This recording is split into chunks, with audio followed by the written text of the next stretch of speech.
So recently, I received a question from one of my Patreon supporters. Max and his wife are expecting their first child, so Max wants to build a shaker-style rocking cradle. However, he's not so sure how to go about making the dovetail joinery at the compound angle that these cradles are typically made at. In a typical box where your sides meet at right angles, the dovetail layout is pretty simple. However, when you get into the shaker style rocking cradle and any other type of project where the sides splay out at an angle and aren't actually vertical, so this side splays out, and then if you look here, this side splays out, the dovetail layout gets a little bit more challenging. Cutting the dovetails isn't so difficult, but it's getting them laid out so that you can do the cutting. Now this joint starts out as a compound angle butt joint, and there are a lot of articles and videos on how to do that with a table saw. However, if you don't have a table saw or you just want to do it by hand, there isn't a whole lot of information out there how to get to the compound angle butt joint before you start laying out your dovetails. So today I want to start by talking about the compound angle butt joint first, and then once we have that out of the way, we'll talk about how to lay out the dovetails. So the most difficult part of making the compound angle dovetail is not actually cutting the dovetail. If you can lay everything out, sawing and chopping the dovetail is really no different than sawing and chopping the dovetail on sides that are square to each other. Really, where the difficulty lies is in the layout and in getting the compound angles in the first place. Now, you may think that the first thing that you want to do is to go ahead and cut the angles on the ends of the boards. And that's the first mistake that most people make, is they think, well, I want to have a 20-degree slope, so I'm going to cut a 20-degree angle on the end of each one of these boards, and when I put them together, they'll slope back at 20 degrees to each other. In actuality, it doesn't quite work out that way. And there's a lot of geometry involved, and I'm not going to get into the math around it because it's really not important. But what I've done here, what I want to show you is kind of how this works. What I've done is I've gone ahead and I've cut the 20-degree bevels on each one of these. And 20 degrees might be a little bit steep for what you're looking for. For the shaker rocking cradle, usually the angles are maybe a little bit less severe than that. The sides might be 20 degrees, but the ends might be more like 10 degrees. So you'll have to play with that a little bit and you know, see what angles work well for you. But you don't want to just go ahead and cut these angles because it's not going to give you the result that you desire. And let me show you why. So I went ahead and I cut the 20-degree angles on the ends of these. And what happens is when you go to put these together, now these are being held at the 20-degree slope, these two pieces. When you go to put these two together, they don't actually close up at 20 degrees. You can see there's a gap here, okay?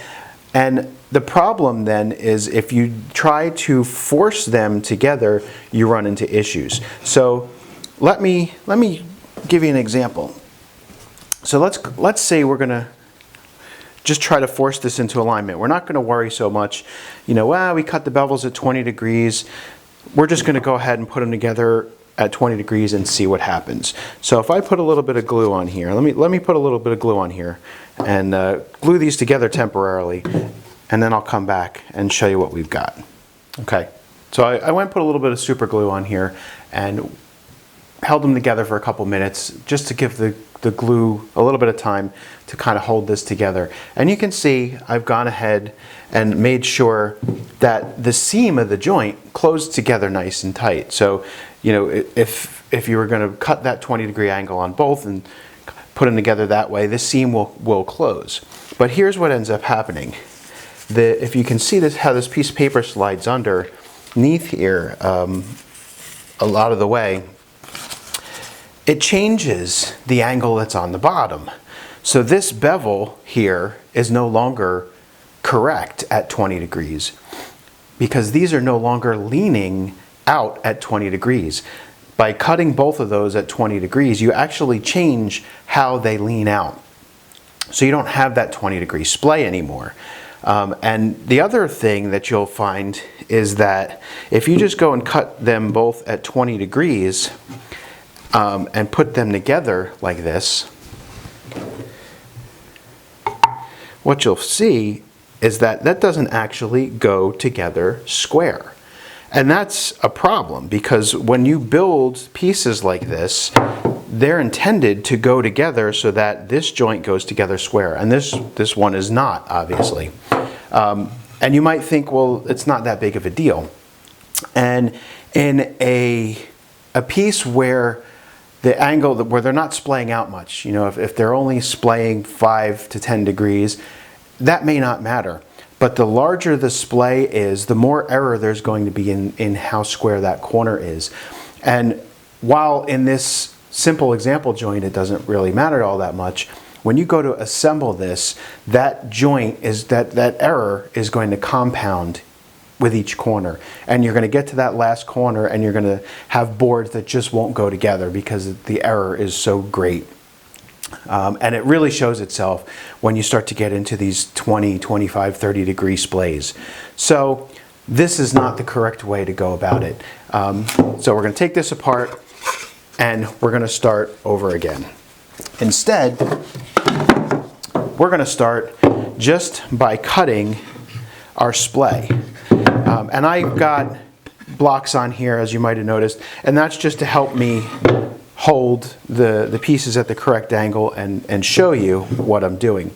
So what I've done is I've gone ahead and made the bevel first on the top and bottom of each piece. Now, the compound angle is probably the most difficult part to figure out.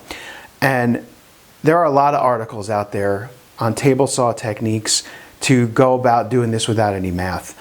But none of them really help you if you're not using a table saw, because it becomes very difficult to take what they're doing with the table saw and do the same thing with hand tools. You could make a setup block with hand tools, but again, it's not really going to help you because you're not cutting the parts on a table saw. So instead, what we need to do is actually project these angles. And before I go any further, let me talk about a couple videos that are already out there that do talk about this a little bit. Paul Marcel did a video. His YouTube channel is called Half Inch Shy, and he really went into a lot of depth on different angles where you have, you know, one board straight and one board angled, or this board angled and this board straight, and both boards angled and both boards straight. So that he went into a lot of different variations of this. The most common is to have both boards angled, so that's the one I'm going to talk about, and that because that's the way that the shaker rocking cradle is done. And whether or not you do these two angles exactly the same, I have these both at 20 degrees, and that's just for the simplicity of demonstration, or this one at 20 degrees and this one at 10 degrees, the process is going to be exactly the same. And I'll show you, you know, how as we go along. The main difference is you're going to need a couple different sliding bevels if you're going to use two different angles versus needing just two sliding bevels if you're going to go with a single angle. And actually you can get away with just using one sliding bevel. Well, and I'll show you all that as we go along.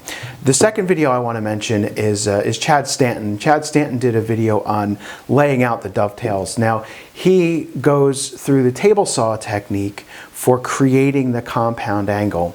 And so again, it's not going to be very helpful for you, but he does have a great video on how to lay out the dovetails, and I'm going to use part of what he shows as well.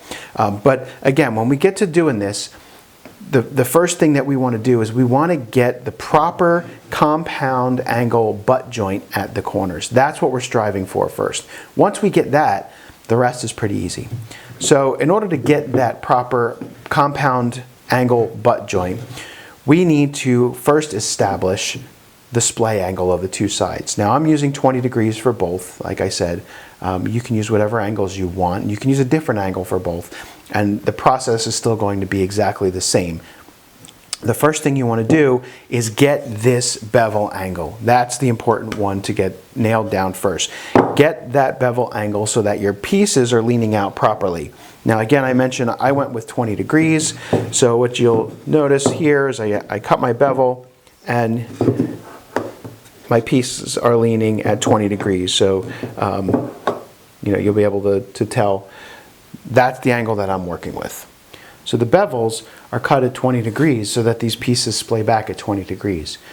We don't know what the angle is that has to be cut on the end of these. Well, I know because I figured it out, but you don't need to know numerically what that number actually is, because we're going to just project one board onto the other.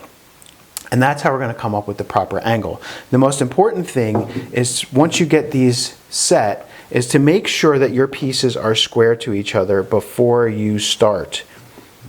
So I'm going to line these up and get them both square to each other to make sure that I'm projecting properly. Now you could just go ahead and take a pencil and try and follow that line. But I found the easiest way is to actually use something to extend the face of the board. And a card scraper really works good for this. If you can put a card scraper on there, flat against your board, and use that to transfer your line, that is going to give you the angle that you need. Again, let me repeat that on this back side. Maybe you can see it a little better. If you hold, get yourself square, okay? Get your boards square to each other. Once they're square, get your card scraper on there. Hold it against your board and trace your card scraper. That is the angle that these boards need to be cut at. Now, you can go ahead, if everything is going to be cut at the same angle, if you're using the same slope on all of your boards like I am, if you're using 20 degrees, you can now go ahead and set a bevel gauge to this angle.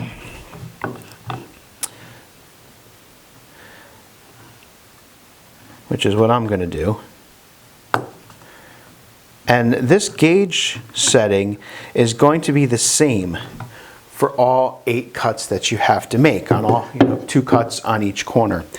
If your 2 boards slope out differently from each other, what you're going to have to do is repeat this process. So we've gone ahead and projected this board onto this board. The next thing we would then need to do is project this board onto this board. And you would do the same thing. Make sure that they're square. Start out by squaring up that corner to each other.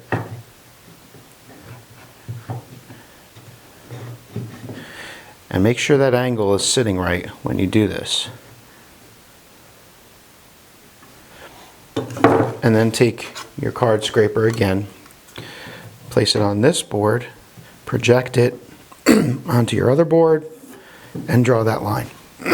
Now, you will need to do that, you will have to do that if these 2 splay angles are different. And you'll need 2 separate bevels. But again, since I have the same splay on both of these for simplicity's sake, I can do it with a single bevel. So I did the projection, and then I went and I set the bevel to that angle. And what you'll notice is, if I take my 20-degree bevel, that angle is indeed different. It does not match up with the angle of this bevel. And again, that is because this bevel angle here is not going to be the same as this angle here. And in fact, I went ahead and figured it out. While my bevel angle on my top and bottom edges are cut at 20 degrees to allow for this 20-degree slope, this angle actually works out to approximately 18.9 degrees. And that's going to differ depending on the severity of your slope. So the next thing, now that I have these angles projected, is to go ahead and cut these angles and fare these pieces up so that I have a good tight butt joint. Once I have that, we can lay out the dovetails. So let me go cut these angles and I'll be right back. Now, you might think that after you project those angles and cut them, you're done. And you've got your compound angle butt joint. But we're not quite done yet. If you go ahead and cut the angles that you projected onto these pieces and then just go and stick them together, what you're going to find is that piece still doesn't quite come together square. Well, why is that? Let's see. Well, there's actually one more angle that we have to be concerned with. Because this is a compound angle, like we mentioned, if you just go ahead, lay that angle out, and cut it square, like I did here, and then stick them together, we still end up with a problem. Because if you look at the end grain, or the edges actually don't make a square angle when you cut them square. So instead, what we have to do is we have to relay that square out and actually make that angle square. The good thing is we're not making a butt joint. If we were making a compound angle butt joint, we would have to then plane that angle into the end grain, that compound angle, so that when we went and assembled this joint, it would go together square. But we're making a dovetail joint. So in this regard, the dovetail is actually easier than the compound angle butt joint, because I don't want to say we can ignore this angle, but we can make up for it in the layout of our dovetails rather than having to go and plane this before we lay everything out. How do we do that? Well, let's get into the actual dovetail layout and we'll explain how this is all done. So if you remember, these are going to go together like this, but we need them to go together square. So if we put them together, if we actually put them together square, what we'll end up with is something like this, where we'll have this angle in here. But remember, we're not making a butt joint. We're actually going to overlap these two. So as we lay out our dovetails, we can account for that.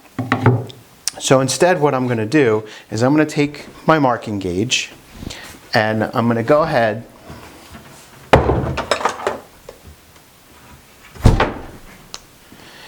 and set it for the thickness of my board. Now, you do have to decide whether you're going to do pins or tails first. In this instance, I tend to like to do pins first. I usually do pins first anyway, but I think there's a benefit in doing pins first here because I think the pin layout is actually a little bit easier. So I'm going to set my gauge and I'm going to actually set it for a little bit more. I'm going to actually use this line later on. So I'm going to set this for a little bit more than my than the thickness of my board, and I'll just plane down to the line later. Approximately that much more. Okay, you can see the difference in the angle. So I want to overshoot by, you know, that 1/16 of an inch or whatever that angle is. So I'll overset my gauge by approximately that amount, and I'm going to scribe that onto my tailboard. Now we can go ahead and we can scribe right along this line. And I'm just going to scribe it on the inside face because I'm going to take that line with my marking knife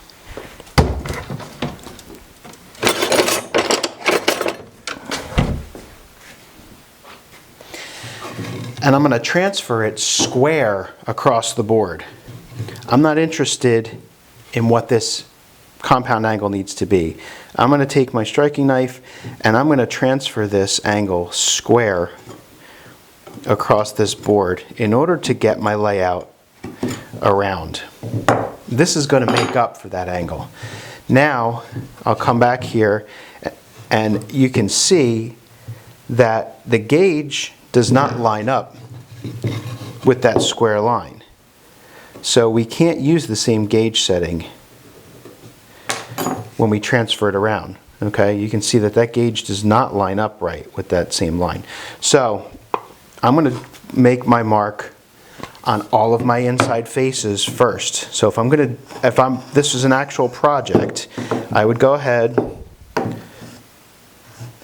and lay this out on all, I won't do that one, that one's glued up, but I would go ahead and lay this out on all of my inside faces. Actually, no, this is the outside face. I started on the outside face, so I'm going to lay it out on all the outside faces first.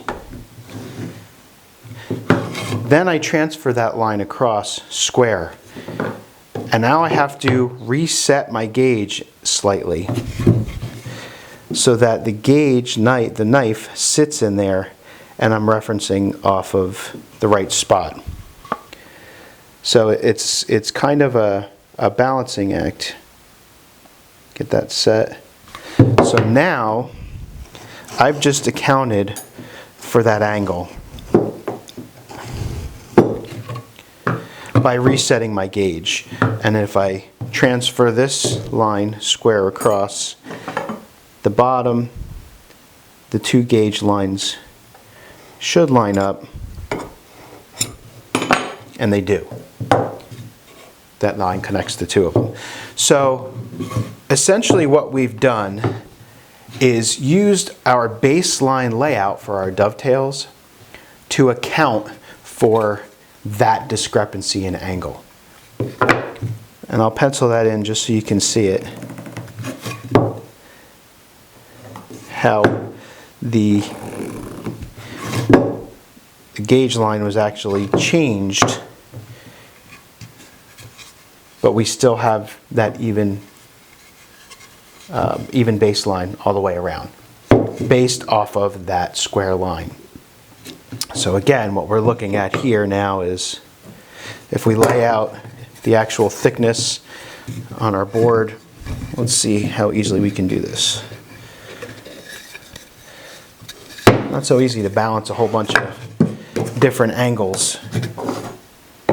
So if we lay this out, there's our thickness.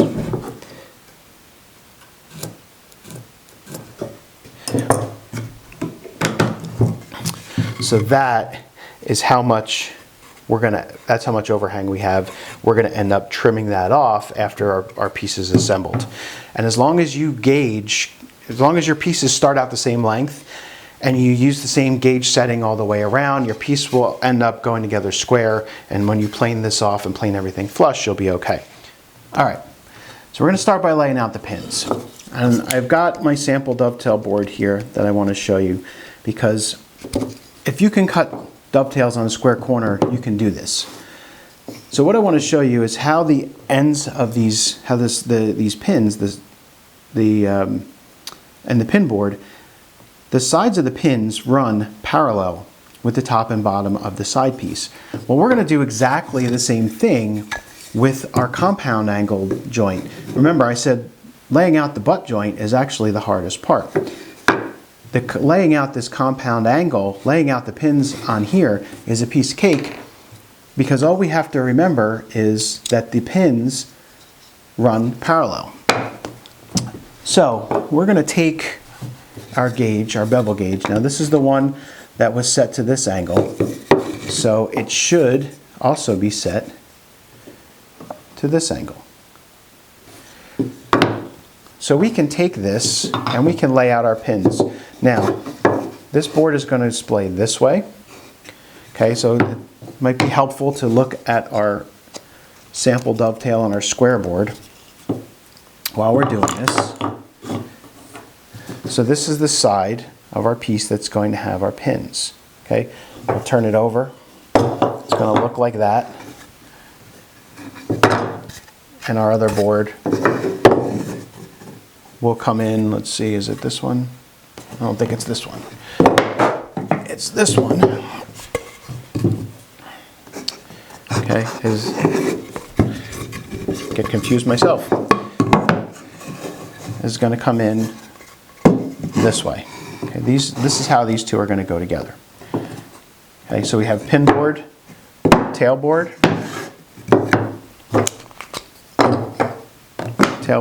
pin board. So that's how that's going to lay. So the fat part of our pins needs to be on this face here, on the inside face.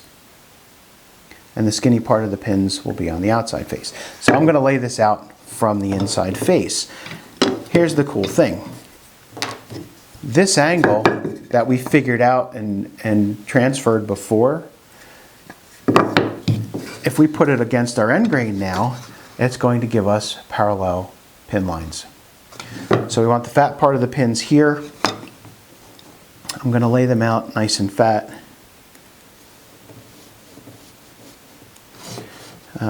We'll leave ourselves plenty of room because the angles kind of throw you off a little bit. So you may want to think about making your pins a little fatter than you normally would. Now on this one I went with 2 tails and 3 pins. So let's do something similar here. We'll do a half pin on that end. We'll do a half pin. See, now you can't flip your bevel over. You have to continue to reference it off of there.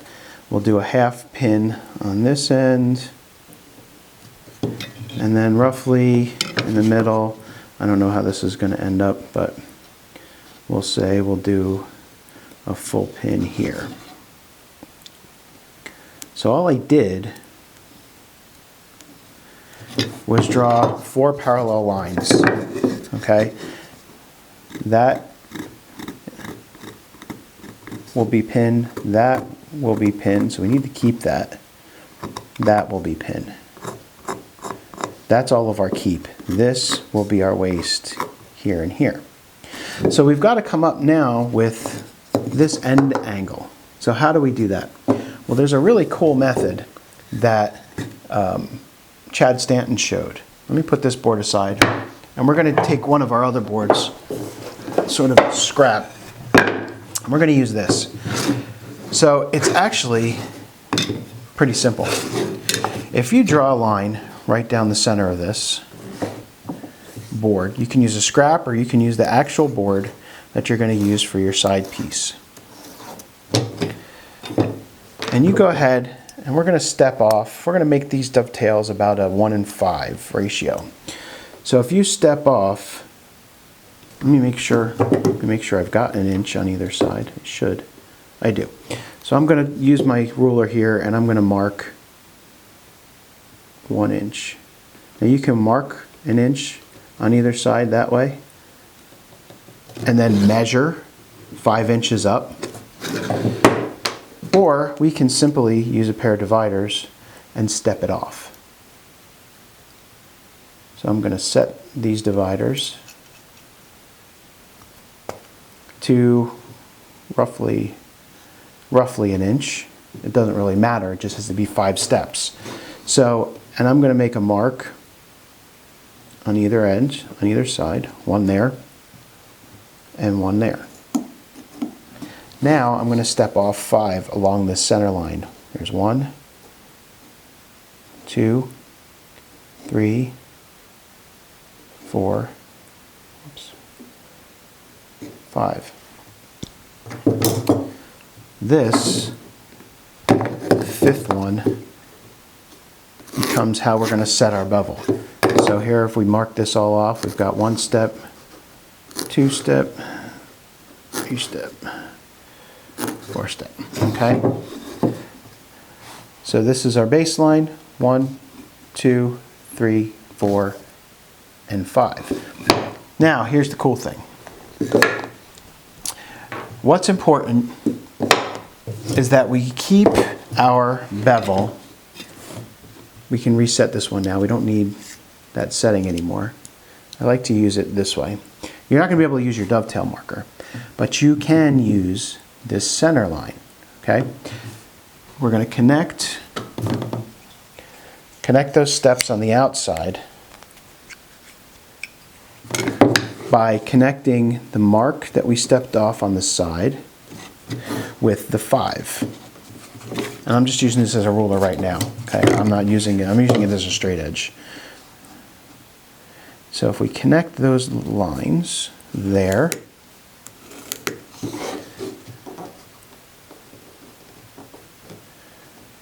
and there, here's what I want you to notice. The distance between the center line and these is the same. So this angle is the same.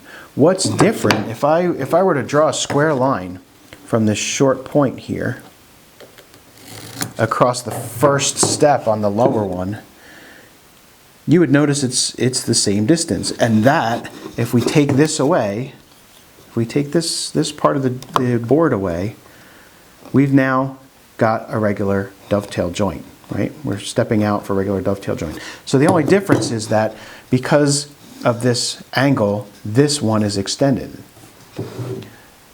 But we can use that. So we're keeping that same angle, and this is going to help us set our bevel each time we need to make that cut. So let's go back.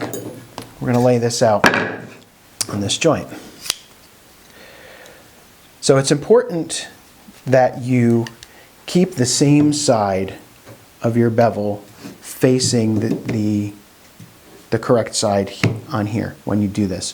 This is an old Craftsman, so it says Craftsman on one side and it says sliding T-bevel made in USA on the other side.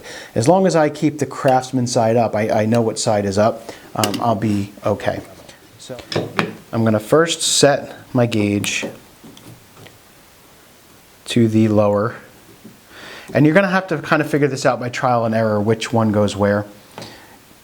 Basically, remember that you don't want the scribe, you don't want the layout for the pin to be parallel to the edge of the board. That kind of defeats the purpose. The pins should taper along the end grain. As long as they do, you're in good shape. You're using the right side. If they don't, you might need to use the other line. So I'm going to start with this one, and I'm going to start here. I'm going to make my mark in the center here. I'm going to make my mark on the end. And I would do this for all of my pin boards. Then I'm going to come back,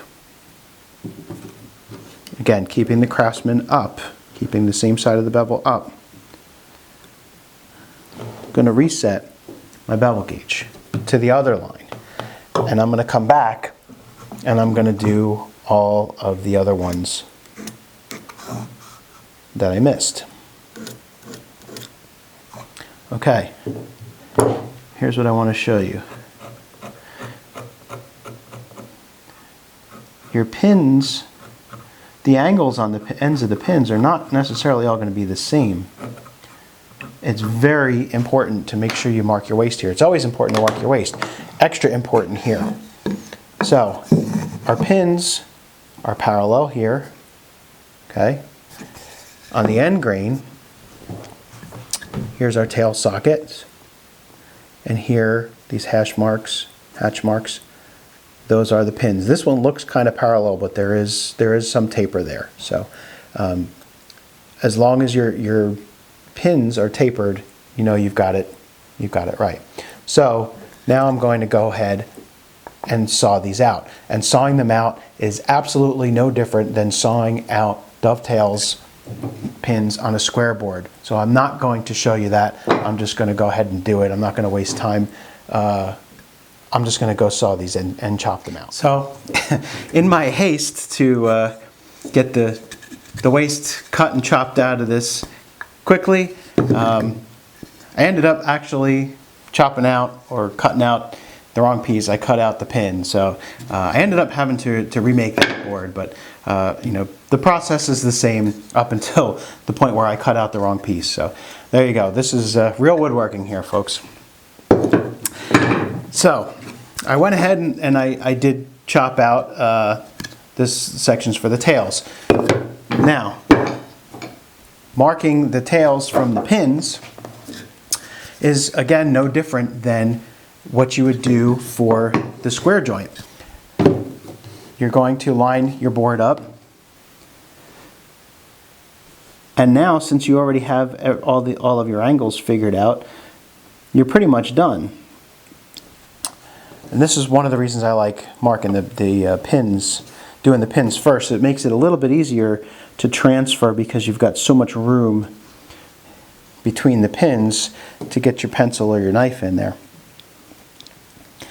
And the important part here is to make sure you line up your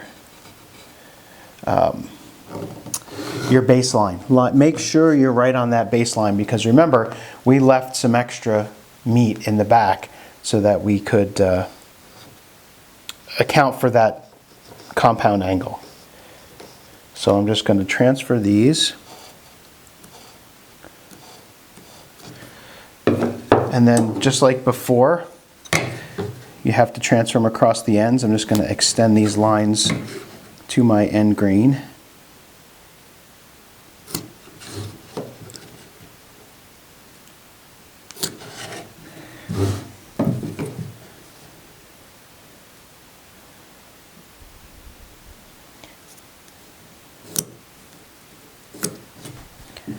And transferring across the end grain is a piece of cake,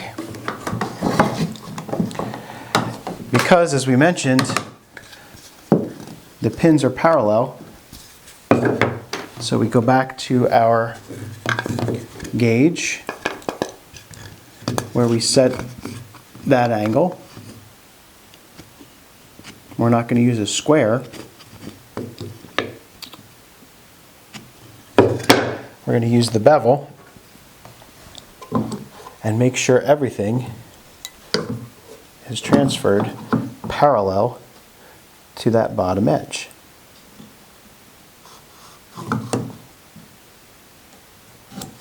Now again, mark your waist. We want the tails, so this has got to come out, this has got to come out, this has got to come out. Okay? Again, I'm not going to show you this. You've seen me cut dovetails before. I'll go and cut these tails out. So one thing that I should have mentioned before I chop these out is to keep in mind that because we did not, we didn't plane the bevel, we didn't plane these, we accounted for it in the dovetail layout, that slight discrepancy in the end grain angle, and that angle across here. So what that means is you're going to have to chop at that angle, whatever that discrepancy is. And when you lay it out across your end grain, you'll know what that angle is. You'll see it. But it's not going to be a vertical angle that you're chopping your waist out at. You're going to have to follow the line. Here, I kind of just hogged it out real quick and it's sort of undercut. I was a little bit more careful here, but again, I really kind of blew through it and didn't really take my time. But it is at an angle, and that's something to keep in mind, that this waist is not being pared out vertically. It does have to follow that angle, that discrepancy. But nonetheless, when we put this together, if I can get it arranged right, nope, still not it. There we go. So once we get these together, they should fit. Everything should sit flat. Okay, this isn't the prettiest of joints because I kind of rushed through it a little bit. The wood wasn't the best, and I'm out of practice. I haven't cut this joint in quite a while. I haven't had a need to, but if you follow those steps, take your time with the layout. There's no reason that this joint is any harder to cut than your standard dovetail joint. Again, just keep those minor angles in mind, and you should be good to go. As long as you, once this is assembled, once this is glued, it should go together square as long as you did your layout right. Now we can go ahead and sort of check this one. And that does indeed go together square. Oh, it was. I knocked it out of square. Anyway, I knocked it out of square. It was square. There you go. You can now see that that goes together square. Okay. And your four corners will go together square, and you'll have this extra at the corners, and that's what's that's accounted for for that discrepancy in the angle. And then you just flush that up, plane everything flush, and you will have a nice square box with compound angle dovetails.